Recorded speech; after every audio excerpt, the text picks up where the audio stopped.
Que la paix du Seigneur soit avec vous. Je nous rappelle encore que nous sommes dans l'urgence. Nous sommes dans l'urgence. Le châtiment promis à Jézabel va nous atteindre si on ne se repent pas. Apocalypse chapitre 2, verset 22.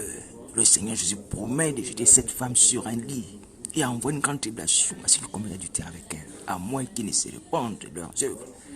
Mes amis, nous sommes sous la menace du châtiment. Pasteur, qu'est-ce que vous faites sur Internet? Frères et sœurs, allez vous repentir. Allez vous repentir. C'est une urgence, c'est une urgence. Allez vous repentir. Et je vous dis encore que vous pouvez être pardonné et délivrer de vos péchés. Croyez à la parole de Christ. Croyez à ce sentiment. Croyez à la puissance de son sang qui délivre, qui agit. Mes amis, croyez à cela. Croyez à cela. Jésus de Nazareth peut vous pardonner et vous délivrer des esprits malins. Sinon, voyez un frère qui a le Saint-Esprit qui exerce. Sinon, prenez contact avec moi, on va prier ensemble. On va demander grâce au Seigneur Jésus. Vous serez libérés. Mes amis, ce ministère est un ministère d'alerte. Le Seigneur Jésus m'a envoyé comme une sentinelle indigne. Voici pourquoi vous voyez que c'est écrit Ézéchiel alerte. Peut-être qu'il y a des gens qui se posent la question de savoir pourquoi j'ai mis le nom d'Ézéchiel sur ma page Facebook. J'ai mis le nom d'Ézéchiel parce que Ézéchiel correspond à l'œuvre que Jésus s'arrête fait au travers de mon indigne personne. Je le dis encore. En toute vérité, ce n'est pas de la faute, ce n'est pas un mensonge. Mes amis, et lorsque le Seigneur Jésus m'a envoyé faire cette mission d'alerte, comme Ézéchiel, alléluia, c'est pour nous dire qu'il y a un danger qui plane dessus nos têtes. Nous sommes condamnés en tant qu'enchanteurs dans les temps de feu et de souffle, selon Apocalypse chapitre 21, 8. Vous voyez? Mais il est encore possible de changer cette condamnation en grâce. Le danger arrive. Le danger arrive. Oui. Et j'ai béni le Seigneur Jésus pour cela. Le Seigneur Jésus manifeste des signes sur la terre. Au travers de ces choses, comme Ézéchiel alerte. Au bien de mon nom qu'il m'a donné. Il m'a donné le nom de Daniel. Pour ceux qui me connaissent, ils savent que je m'appelle Daniel aussi. C'est un nom qui vient de Jésus de Nazareth. Et ce nom annonce aussi des calamités. Annonce les temps de la fin. Parce que Daniel avait la révélation des choses de la fin. Et ce n'est pas un sujet de gloire. C'est simplement pour nous ouvrir les yeux. Pour nous dire que mes amis, le Seigneur Jésus est au milieu de nous. Il nous parle. Il nous parle des choses qui nous concernent. Des choses qui sont vraies. Qui sont liées à notre destinée. La fin est proche. Repentons-nous. Ce nom de Daniel, je ne l'ai pas usurpé. Je ne l'ai pas choisi. Oui. Et ce n'est pas pour moi un motif de gloire.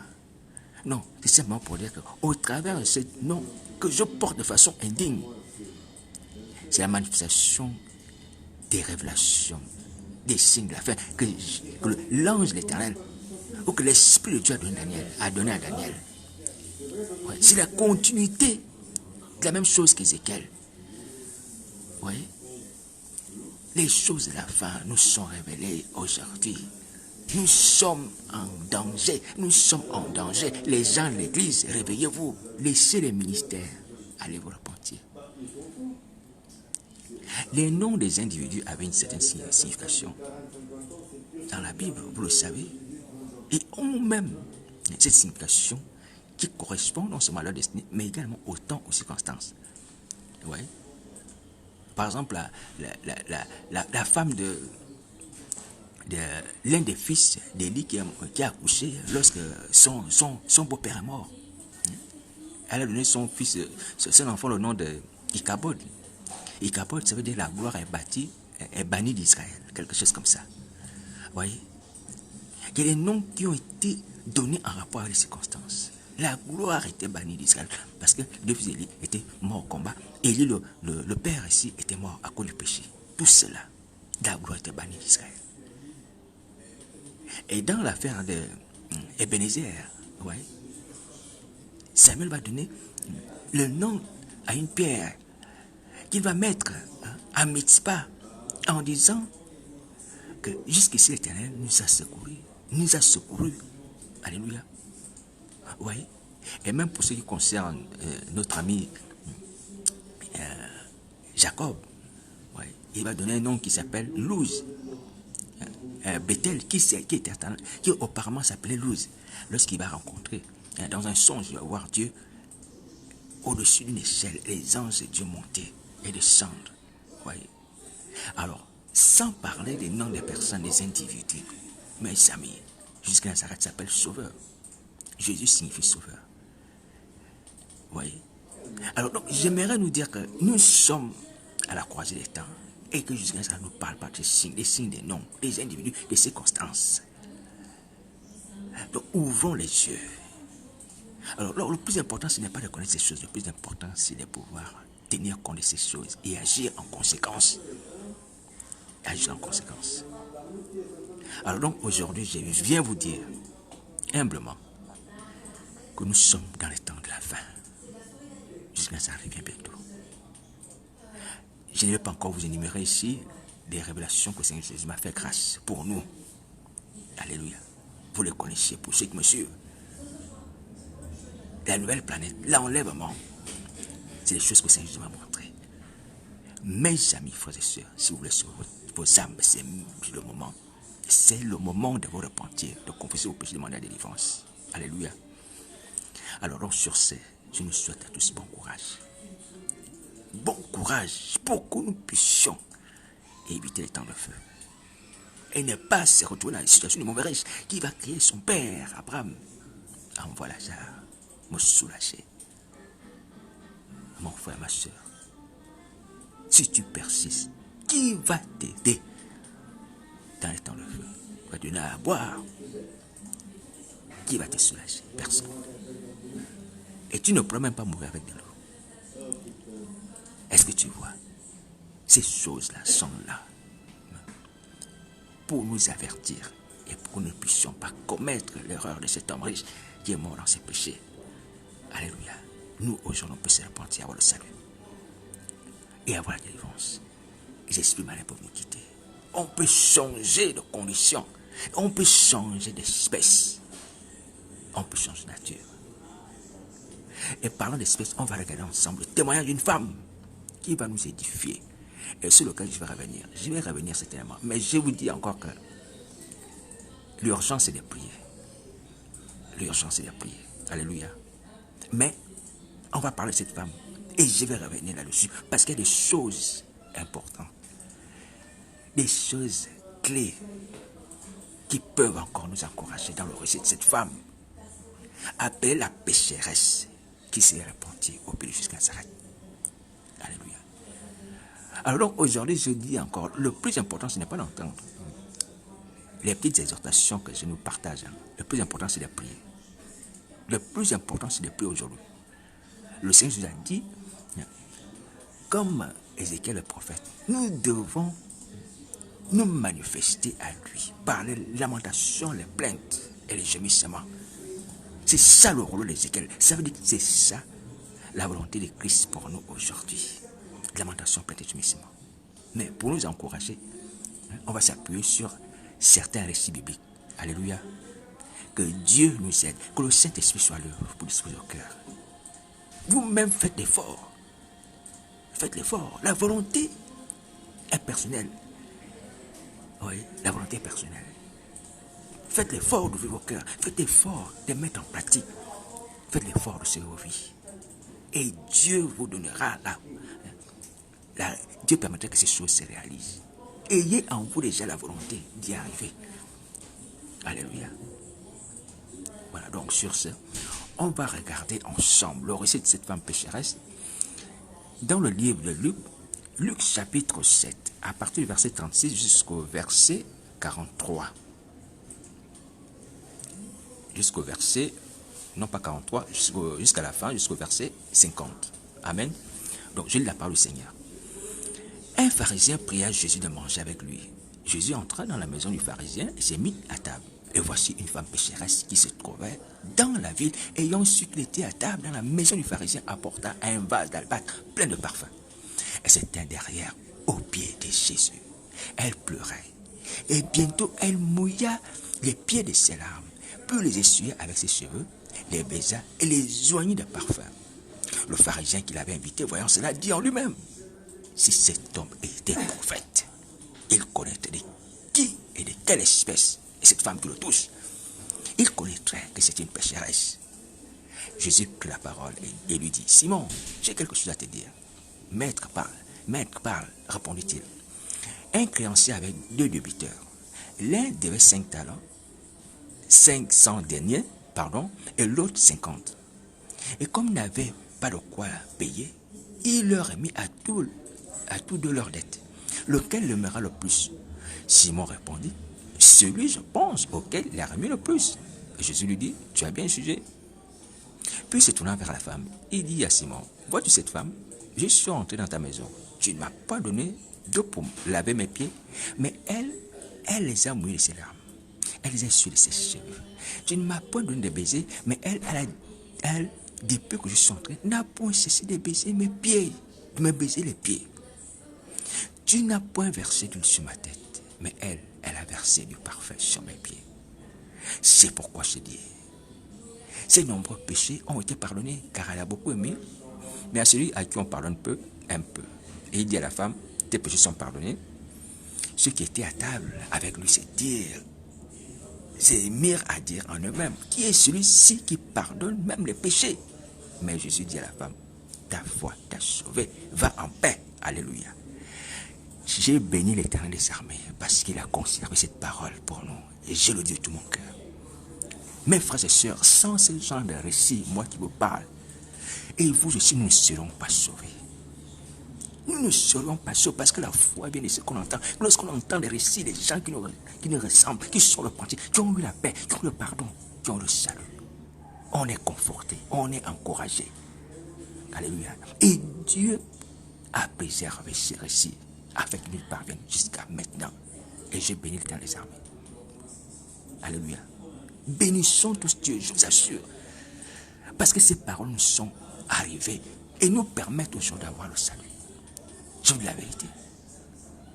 Alléluia. Alors donc, sur ce, soyez attentifs. Alors, Luc nous raconte l'histoire ici d'une femme pécheresse. Mais on ne va pas tout voir. On va juste regarder quelques aspects. Alors, une femme pécheresse dont on ne connaît pas le nom, mais dont on sait que c'est une fille d'Abraham, une juive, alléluia, une juive, une fille d'Abraham, une fille à qui appartient les promesses de l'Alliance, le Messie d'Israël, qui a droit au pain, alléluia, une fille d'Abraham.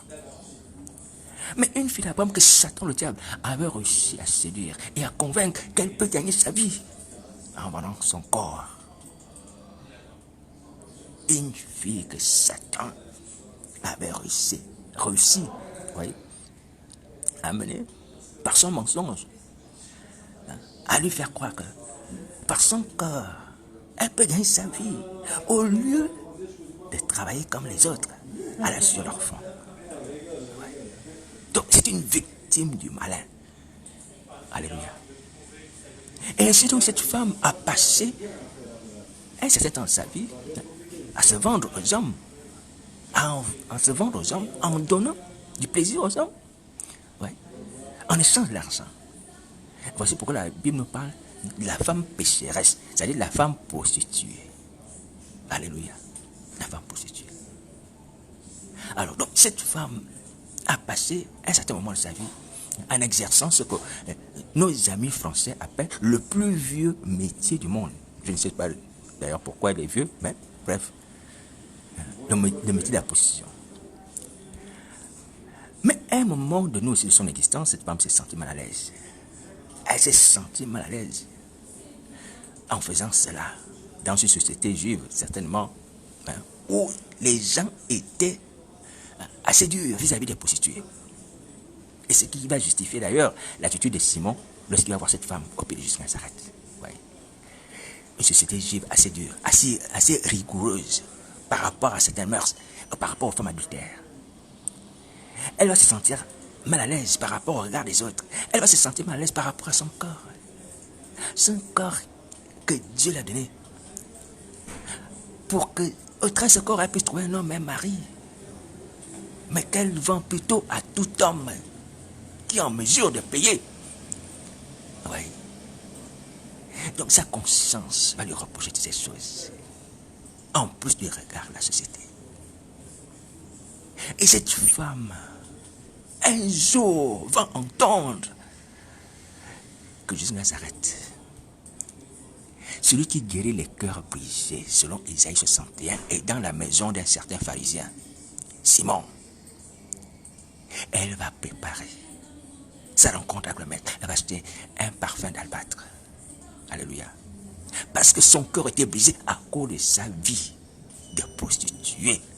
Elle avait besoin de paix. Elle avait besoin de pardon. Alléluia. Et donc cette femme va aller au pays de Jésus de Nazareth et pleurer cette vie de misère, de souillure qu'elle a menée. Regretter ces choses. Alléluia. Elle va se mettre à pleurer. Et c'est que la Bible nous dit au verset 38 qu'elle s'était derrière au pied de Jésus. Elle pleurait. Et bientôt elle lui mouilla les pieds de ses larmes, puis les essuya de ses cheveux et les baisa et les oignit de parfum. Alléluia. Combien c'est magnifique. Alors donc j'aimerais d'abord m'arrêter là pour nous dire que mes amis, cette femme que vous entendez, l'histoire, était une femme qui nous ressemble, une femme de mauvaise vie, une prostituée. Mais une prostituée qui avait aussi la sorcellerie. Parce qu'on ne peut pas exercer le métier de prostituée sans avoir la sorcellerie. Et on ne peut pas être sorcier ou sorcière sans avoir la sorcellerie. Et on ne peut pas être sorcière sans être prostituée. Lorsqu'on est prostituée, on est sorcière ou sorcier. Et lorsqu'on est sorcier, on est prostituée. Les deux choses vont de pair. Donc j'aimerais que nous puissions d'abord retenir ça. Et là, je n'ai pas besoin de démontrer quoi que ce soit. Vous savez ça. Dans le monde des ténèbres, là-bas, vous savez que c'est la loi qui prévaut, la loi de l'impudicité. Alors donc cette femme nous ressemble. Donc elle était prostituée, elle était sorcière. Elle était prostituée, elle était sorcière. Elle était sorcière, elle était prostituée. Comme nous aujourd'hui. Comme Jézabel. Comme Jézabel. Peu importe le lieu où elle faisait sa position. Peu importe les gens qui venaient la voir. Ou soit les êtres humains ou les esprits. Mais elle était prostituée.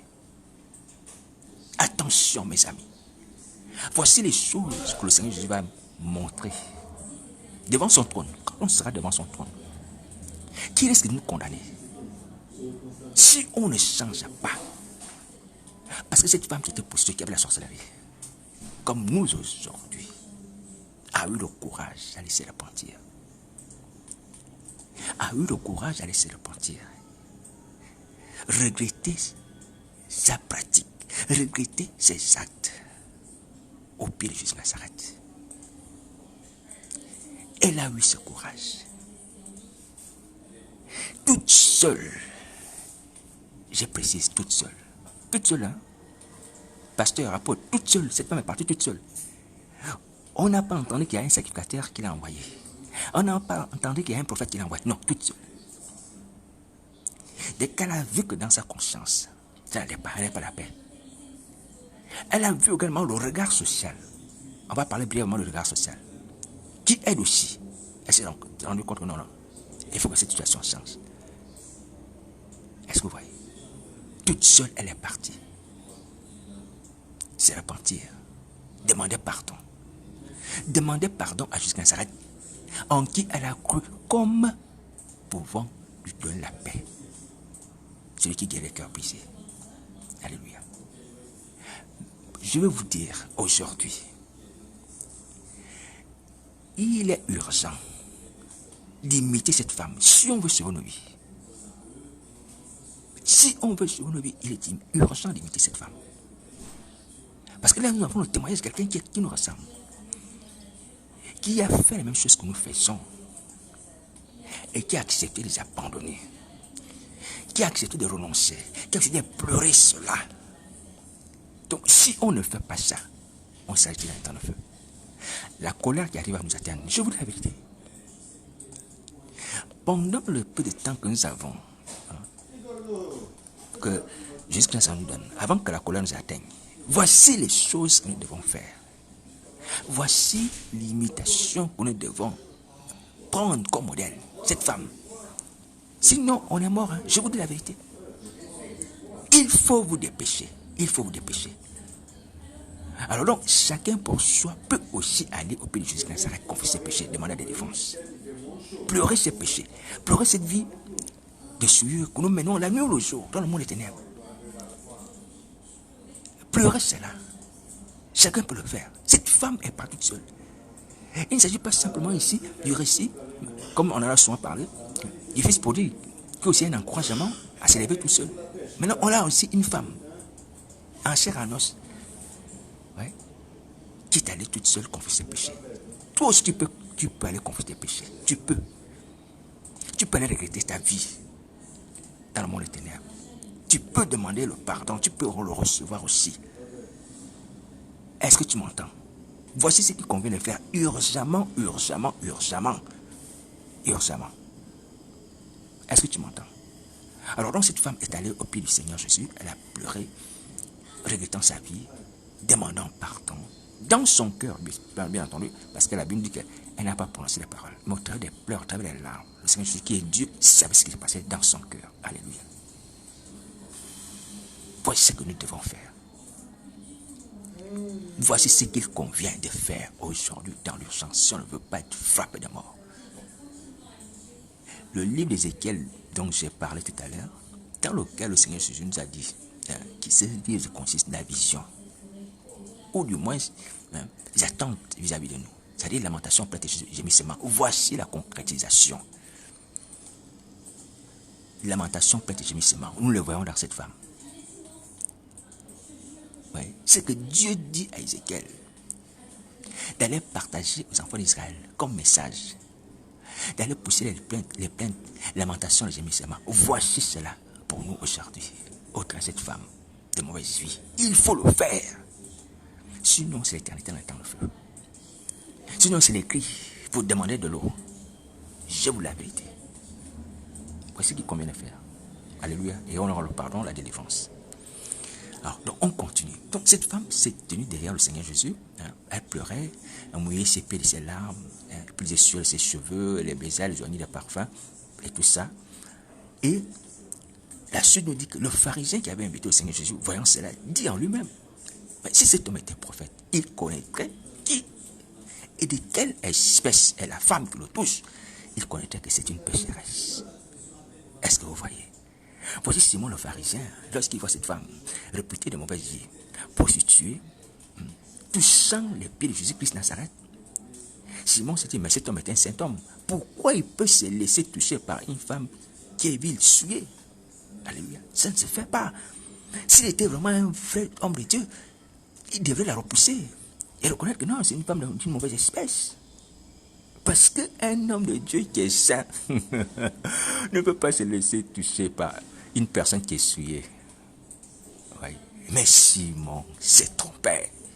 Simon s'est trompé.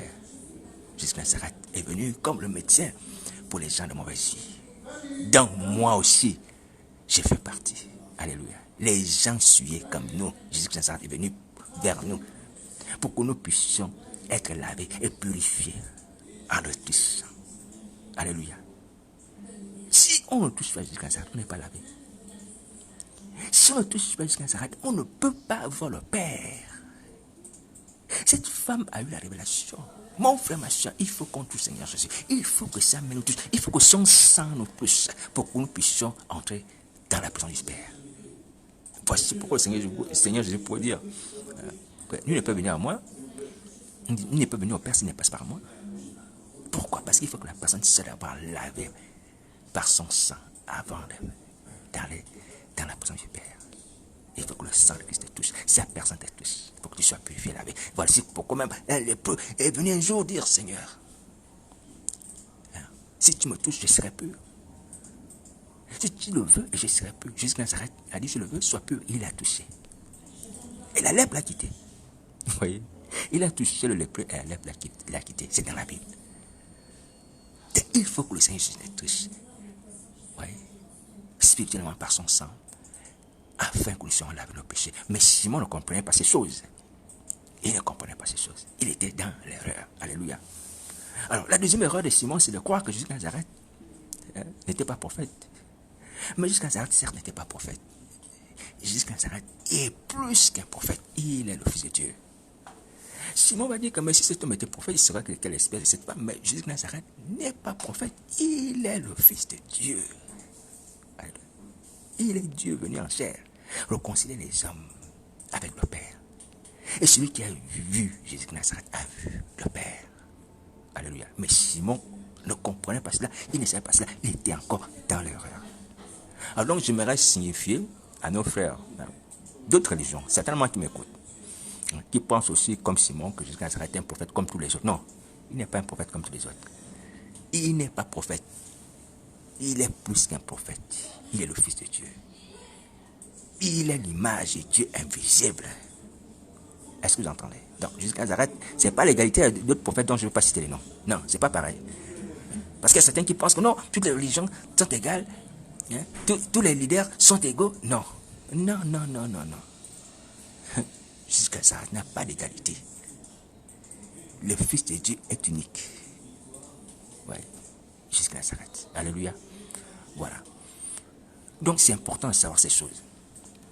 Alors, donc, Simon le pharisien va voir cette femme toucher Jésus de Nazareth et se dire que si cet homme était prophète, il saurait de quelle espèce est cette femme.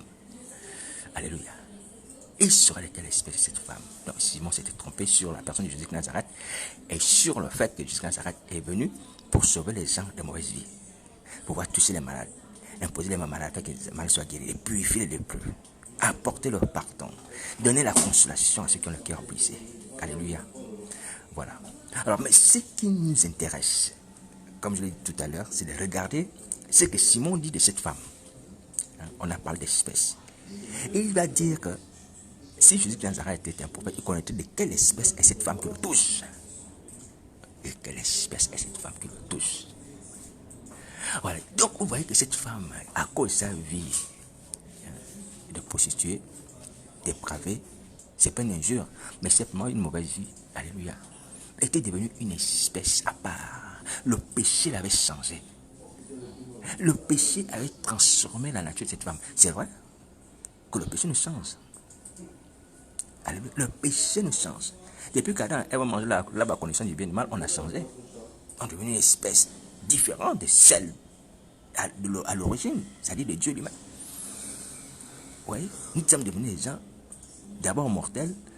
En plus, nous sommes devenus des gens charnels. Et Paul parle des fruits, les œuvres de la chair, l'impudicité, l'impureté, toutes ces choses, les excès de table. Tout ça, c'est à cause du péché qui a fait de nous une espèce de personne, non seulement mortelle, mais également charnelle. Vous voyez, on est devenu une espèce bizarre. Alléluia. Une espèce digne de la géhenne. Une espèce digne de la mort. Donc, j'en fais partie. On était comme ça. C'est ce que Paul va dire. Nous étions des enfants de colère. Mais Dieu qui est bon, nous a restés ensemble. Il nous a fait asseoir ensemble en Jésus-Christ dans le lieu céleste. Alléluia. Alors, ce que Simon ne comprend pas, c'est que cette espèce-là peut changer. Parce que Jésus a le pouvoir de faire changer les espèces, de faire naître les gens de nouveau. Alléluia. C'est la troisième chose que Simon ne comprenait pas. Et que nous devons comprendre. Nous, aujourd'hui, qui sommes devenus une espèce à part à cause de la sorcellerie, on est une espèce à part, on a des goûts bizarres. Je ne vais pas rentrer dans les détails, vous savez. Oui. Il y a des gens qui prennent un plaisir à manger des impuretés. Je ne vais pas les nommer. J'ai entendu le témoignage de quelqu'un qui est dans le monde des ténèbres. Et qui, à un moment donné, se convertit. Apparemment, il est mort. Cet homme, j'ai vu son témoignage sur YouTube. Il y a un ange qui est venu lui parler, ou c'est Jésus qui est venu lui parler, de ne plus aller dans le monde des ténèbres, aller manger des choses que les gens mangent dans le monde des ténèbres. Mais lui, il dit non, il aimait manger ce qui se mange là-bas. Il aimait manger ce qui se mange là-bas. Donc, on était devenu une espèce, tout ça à cause du péché. Voyez, comment les gens peuvent attacher à la nourriture du monde des ténèbres.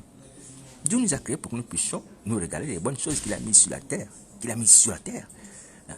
Il y a les arbres fruitiers. Il nous a permis de manger du poulet, de la viande, du bœuf. Voyez.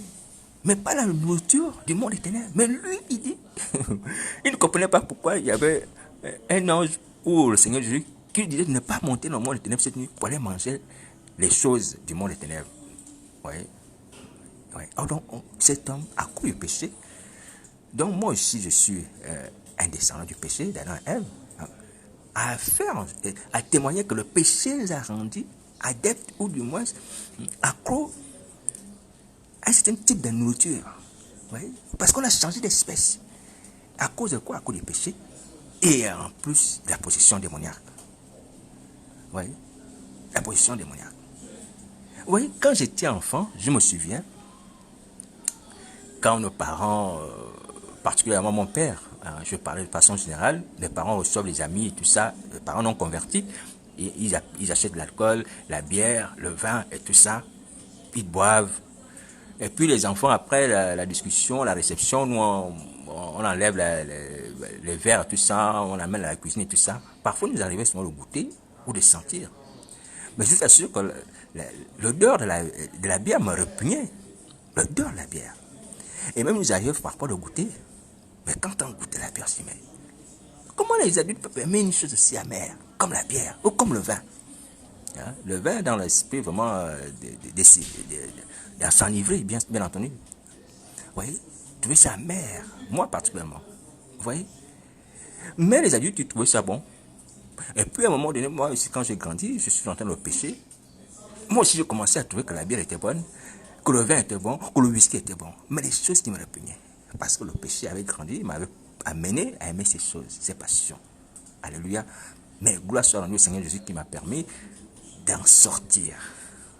Lorsqu'il a vu ma misère, lorsque j'étais assis sous le figuier, comme Nathanaël, à l'ombre du péché. Alléluia. L'envie de boire l'alcool, des fumées avait disparu. Lorsque j'ai fait la prière du salut à Jésus Nazareth, j'ai voulu la vérité devant sa face. L'envie de fumer, de boire avait disparu. Dès que j'ai fini de faire la prière du salut, j'ai ouvert les yeux, ma vie avait changé. Oui. Mais c'est simplement pour nous rencontrer que, en fait, le péché fait de nous une autre espèce qui nous amène à avoir d'autres addictions, d'autres envies, d'autres goûts bizarres. Oui. Alors, donc, cette femme était devenue une autre espèce. Mais Simon aussi était aussi d'une autre espèce. Mais il s'ignorait. Voici pourquoi le Seigneur Jésus a parlé de la parabole des deux débiteurs. Voyez? L'un qui devait 500 deniers et l'autre qui devait 50. Voyez? Cette femme, certes, avait beaucoup de dettes parce qu'elle avait beaucoup péché. Simon, peu parce qu'il avait peu de dettes. Il avait peu péché. Mais ça n'empêche pas que tous étaient des pécheurs. Donc, tous ensemble. Alléluia. Alors, ce qui est formulé dans ces récits, pour nous encourager à prier, c'est que les espèces, dites mauvaises espèces, espèces bizarres, espèces ténébreuses, espèces à quoi la sorcellerie, peuvent changer de nature, peuvent être transformées. Est-ce que vous entendez? La Bible dit que si quelqu'un est en Christ, il est une nouvelle créature. Les choses anciennes sont passées. Voici, toutes choses sont devenues nouvelles. Quand on devient chrétien, les choses anciennes passent. On change d'espèce. Et ce qui a permis, sans me glorifier, que moi qui étais une espèce de personne qui aimait l'alcool, la cigarette, lorsque j'ai accepté Christ comme Seigneur et Maître de ma vie, je suis devenu en Christ. Christ est venu en moi. L'alcool, la cigarette avait disparu. Donc cette ancienne nature avait disparu. Après, vous me direz, oui, il faut la pratique, oui, je suis d'accord. Mais à l'instant, j'ai rendu témoignage, à l'instant, ces choses avaient disparu. On est réellement le nouveau, on devient une véritable espèce nouvelle lorsqu'on accepte Christ. Alléluia. Alors c'est pour nous encourager, c'est pour nous dire que tu as la sorcellerie, tu as le goût de la sorcellerie, tu désires la sorcellerie, tu as des comportements de la sorcellerie, la haine, la colère, la violence, toutes ces choses, je t'assure, si tu donnes ta vie à Jésus, tu vas changer. Tu vas changer, je te dis la vérité, mon frère, ma soeur, pasteur, tu vas changer. L'esprit malin qui en toi va te quitter. La chair va mourir. Les désirs, la chair va mourir. L'impudicité, l'affaire des femmes, là, va disparaître. Ou l'affaire des hommes aussi va disparaître. Je vous dis la vérité. Je vous dis la vérité. Après, il va s'agir d'une question d'endurance, de persévérance dans la sanctification, dans la prière. Mais à partir du moment où nous sommes cœur à Christ, on change. On change. Je ne mens pas, je dis la vérité, on change. Mais quand on n'a pas la persévérance, on tombe. Mais il y a des changements qui s'opèrent. Il y a des changements qui s'opèrent. Immédiats. Il y a des changements immédiats qui s'opèrent. Alléluia. Alors donc, au sujet de cette espèce, je viens nous dire que certes, la sorcellerie fait de nous une espèce à part entière. Une espèce digne de la gêne, de la mort, les temps de feu, à cause des mauvais goûts. Le voyage astral et tout ce qu'on mange, on boit, toutes les abominations qu'on commet dans le monde des ténèbres et qu'on croit bonnes. Alléluia. Mais si on est en Christ, on va changer. Si on devient chrétien, on change d'espèce. Donc nous laissons parler dire que non, j'ai cette nature sorcière depuis longtemps. J'ai cette habitude depuis longtemps. Autant continuer comme ça. Non, tu peux changer. Je t'assure, tu peux changer. Je buvais de l'alcool, moi. Je buvais de l'alcool. Et je me souviens d'ailleurs, mon frère qui est décédé. Une fois, j'étais parti à une boum dans un quartier dont je ne vais pas nommer le nom. Je ne vais pas nommer. J'avais tellement bu parce que moi, j'aimais faire les mélanges. Les mélanges, soit le whisky avec la bière, et puis soit du vin traditionnel, quand j'étais en province, avec du whisky, des choses comme ça. Des mélanges de trois différents types d'alcool. C'est ce que j'aimais faire. Parce que j'avais un esprit tordu. C'est que j'aimais aller au fond des choses. J'aimais sentir les effets des choses. Vous voyez? Moi, je n'aimais pas boire juste un verre, juste boire un verre de bière, une demi-verre. Non, non, non. Ouais, j'aimais sentir les choses dans ma tête. Oui, là, je dis, vraiment, j'avais bu. Bon, c'est des comportements mondains. Et je me souviens donc, des jours, le jour, j'avais tellement bu, j'étais dans une boum. Puisque j'allais souvent dans le boum, il y a une boum, je vais aller dans une boum, quand je suis au courant, il y a une boum à gauche, à droite, tout ça, dans les quartiers. Et mon frère m'a vu dans la boum. Je ne pouvais plus marcher. Il m'a mis sur son dos. Il m'a porté sur son dos. Il m'a ramené de ce quartier-là jusqu'à la maison où j'habitais. Est-ce que vous voyez? J'habitais dans un autre quartier et la boum était dans un autre quartier. Il m'a porté, c'est loin, mais mon frère était costaud, malheureusement il est décédé. Oui. Il m'a porté sur son dos pour me ramener à la maison. Je me souviens de cela. Et j'en ai déjà parlé aussi dans notre témoignage. Lorsque j'avais tellement bu aussi, là c'était au lycée. Je pense qu'il y avait une boum aussi au lycée. J'avais bu des mélanges avec un ami. Et puis quand j'arrive à la maison, je vois la terre tourner, tourner, tourner. J'ai peur, je me dis je vais mourir. Et je me dis tellement je vais mourir que je me dis bon, je vais faire la prière avant de mourir, dire à Dieu, pardonne-moi, j'ai péché. J'ai fait la prière, j'ai lu le Nouveau Testament, que j'avais souvent, des Gédéons.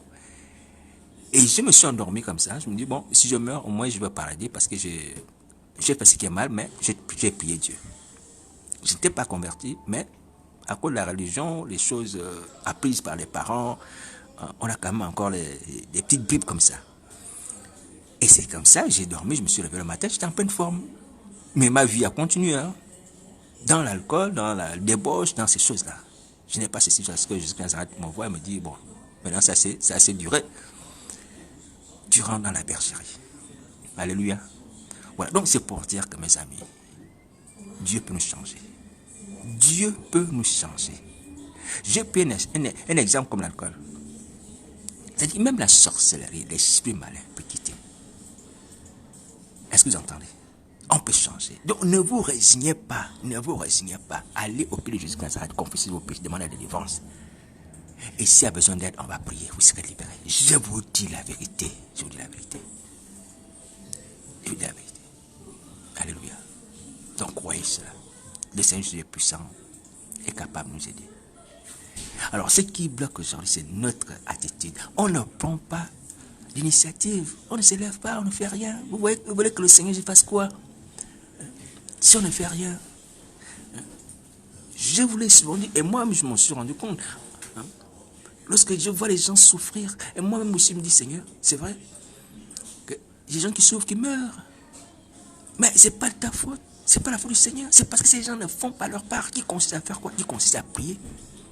Qui consiste à demander au secours à Jésus. Si quelqu'un tombe dans la Seine, parce que là je suis devant la Seine, je suis dans un bateau. Vous voyez la Seine devant moi. Si quelqu'un tombe dans la Seine là, dis au secours, mon Dieu.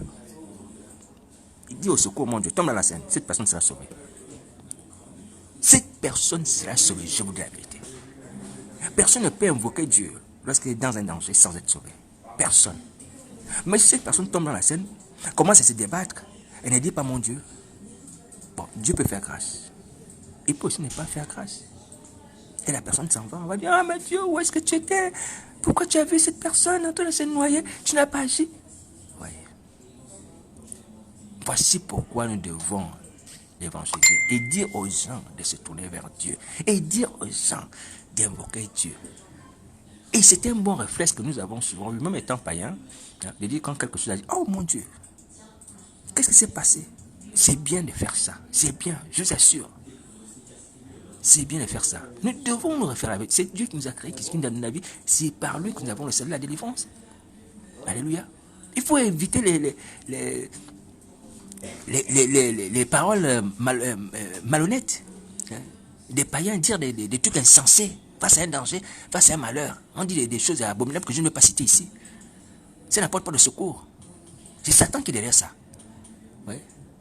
Quelqu'un est en train de vouloir écraser un enfant qui traverse la rue.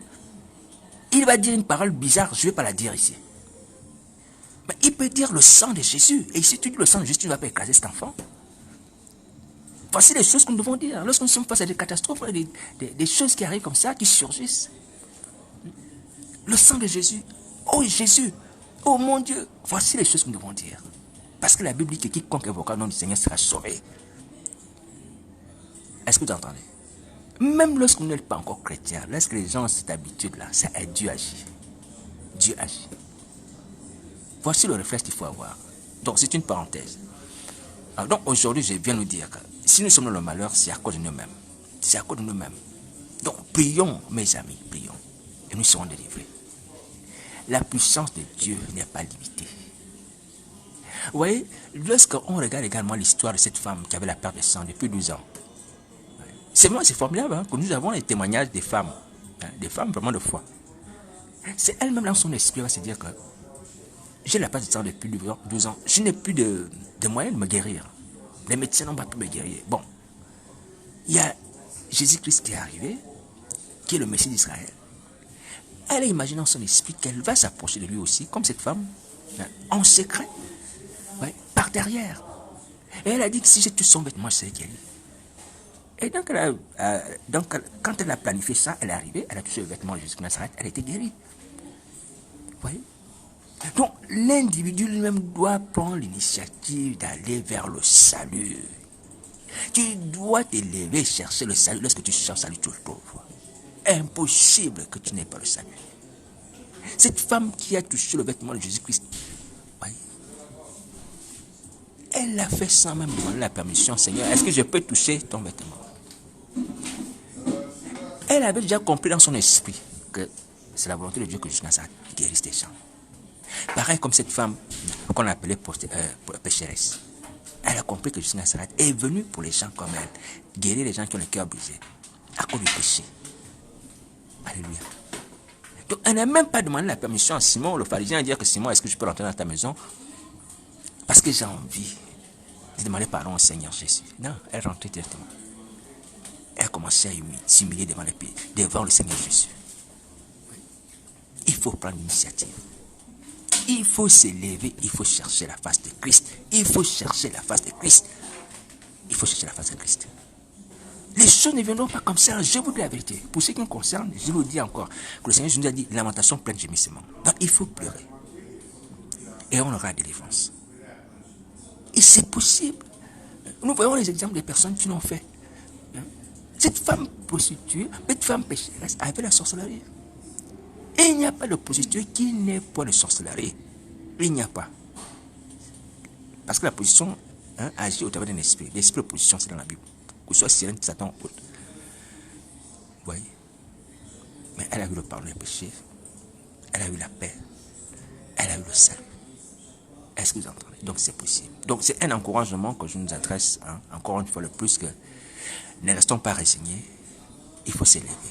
Il faut s'élever comme cette femme qui a quitté sa maison, qui a quitté sa vie de pécheresse pour chercher Jésus de Nazareth. Sans l'aide de quelqu'un, sans l'aide de quelqu'un, il faut quitter Facebook, quitter Internet. Jésus de Nazareth, tu le trouveras. Certes, au moment où cette femme arrive dans la maison de Simon, Jésus de Nazareth est physiquement assis, mais il est aussi présent, spirituellement. Partout où tu le cherches, tu le trouveras, Jésus de Nazareth. Il est présent partout, tu le trouveras. Dans ta chambre, tu le trouveras. Dans les jardins, tu le trouveras. Tu le trouveras. Dans ton sang, tu le trouveras. Alléluia. Voilà, donc fais comme ça, mon frère, ma soeur, fais comme ça. Avant que le châtiment de Jézabel proclamé sur nous nous atteigne. Avant qu'il nous atteigne. Alors, les parents de Jézabel, vous voyez qu'il y a une autre femme qui est également prostituée, comme Jézabel, mais qui a changé, qui s'est répandue. Oui. Donc, tout le monde n'est pas forcément dans l'entêtement de Jézabel. Il y a des gens qui ont compris, non, je fais du mal, j'arrête. Et Jézabel a fait même pire, puisqu'elle pêche dans l'église, contre le corps de Christ. Alors, cette femme, elle faisait les œuvres des ténèbres dehors. Oui. Donc, personne ne peut établir une loi sans laquelle il ne peut pas y avoir de délivrance d'une prostituée, il ne peut pas y avoir de délivrance d'une personne qui a la sorcellerie. C'est faux. Ce sont les gens qui refusent la délivrance, ce sont les gens qui refusent le salut. Voilà. Donc, si quelqu'un vous dit non, quelqu'un qui pratique la prostitution ne peut pas être sauvé, quelqu'un qui a la sorcellerie ne peut pas être sauvé, c'est pas vrai. C'est pas vrai. Ouais, cette femme est venue d'elle-même. Vous-même, vous pouvez y arriver aussi. Vous pouvez y arriver. Laissez les fausses idées que Satan ou le monde vous donne là. Laissez ces fausses idées-là. Regardez ce qui est écrit dans la Bible. Y appliquez, et vous serez sauvés. Vous serez sauvés. Alléluia, vous serez sauvés. Voici la parole du Seigneur Jésus. Alors, je vais encore vous révéler un secret. J'en ai déjà parlé. Je vous ai dit que la parole de Dieu est une puissance. Ce ne sont pas des écrits. Comme vous voyez, que le Seigneur Jésus entra dans la maison du pharisien, s'est mis à table. Ce ne sont pas des écrits. Non, c'est une puissance de Dieu. Une puissance de Dieu qui fait que lorsque tu l'intègres dans ton cœur, elle joue son rôle. Elle te propulse. Elle te donne la foi. Elle te donne la force. Elle te donne la joie. La parole de Dieu. Est-ce que tu m'entends? C'est une puissance. Je te dis la vérité, mon frère. C'est une puissance. Il y a effet lorsqu'on cite la parole de Dieu. Il y a effet lorsqu'on applique la parole de Dieu. Je te dis la parole de Dieu. Même dans ta prière, quand tu cites la parole de Dieu, il y a effet. Donc voici pourquoi ta délivrance est possible, parce que tu as la parole de Dieu. La parole de Dieu, la parole, la puissance. Voilà. Donc même lorsque tu pries, tu peux citer ces exemples. Tu peux dire, Seigneur, de la même manière que cette femme est venue, elle a pleuré, elle a reçu le salut, elle a reçu le pardon, elle a reçu la paix. Donne-les-moi aussi, selon que tu as dit. Tu cites le verset biblique, tes péchés sont pardonnés. Tu as dit, ta foi t'a sauvé. Tu as dit, va en paix. Ouais. Ce sont les paroles bibliques que je cite. Seigneur, dis-moi aussi ces mêmes paroles. Et tu les auras. Alléluia. Voilà. Alors donc, dans le verset qui termine cette histoire, on dit effectivement que verset 48 et jusqu'au verset 58 et 50, on va voir ce que la femme reçoit en récompense. Le Seigneur Jésus dit à la femme, tes péchés sont pardonnés. Elle reçoit le pardon des péchés. Ceux qui étaient à table avec lui dirent en eux-mêmes, mais qui est celui-ci qui pardonne même les péchés? Mais Jésus dit à la femme, sans s'occuper de ces gens qui font les commentaires, ce qui est formidable. Il ne s'occupe pas des gens qui font les commentaires en eux-mêmes, dire, ah ben, comment il peut parler des péchés? Il dit à la femme, ta foi t'a sauvé, va en paix. Ouais. Et il donne le salut. Il dit, ta foi t'a sauvé, tu as le salut maintenant. Et tu as la paix. Va en paix, tu as la paix maintenant. Il n'y a plus de trouble. Et je vous dis que quand jusqu'à ça te dit ça, ça veut dire que tout ce qui est en toi, l'impureté, les abominations, les esprits malins, tous, ils sont partis. Ils sont partis, tous. Tu deviens une nouvelle créature. Tu tu deviens une autre espèce. Ça veut dire que cette femme qui était rentrée comme une espèce pécheresse, une espèce qu'on ne pouvait pas regarder, ou du moins qui n'avait pas de respect, selon Simon, une espèce méprisable est devenue une autre espèce à ce moment-là. Je vous dis la vérité.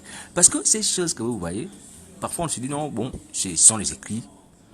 Il a dit ta foi t'a sauvé, va en paix, tes péchés sont pardonnés. Mais non, il y a une concrétisation qui se passe dans l'être de la personne, dans son corps, dans son âme, dans son esprit. Parce que moi, je l'ai expérimenté, humblement. Je le rends, je rends ce témoignage pour nous édifier.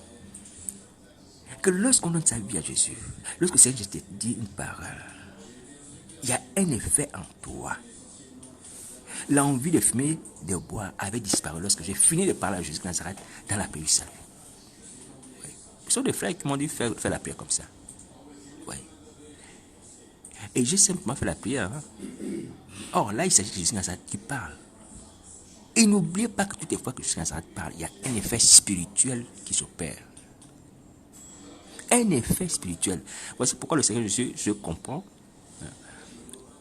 parfois il garde le silence. Parce que lorsqu'il parle, il y a un effet. Il garde le silence. Si tu te comportes mal, il peut te parler de repentance, de ça. S'il ne te parle pas, c'est bon.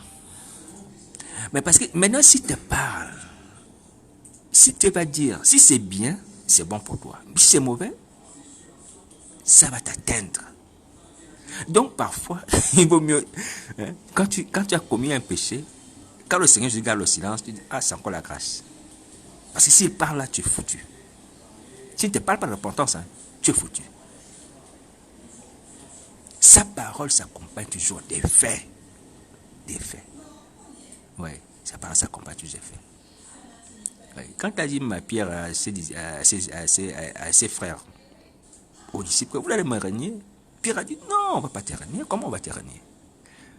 Moi, on ne peut pas te régner. Tout le monde agirait, on ne va pas te régner. Le Seigneur Jésus a dit, vous allez me régner.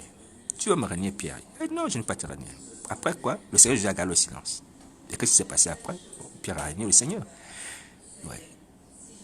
Donc, on ne peut pas contester avec le Seigneur Jésus. Et c'est toujours bien de s'humilier devant le Seigneur.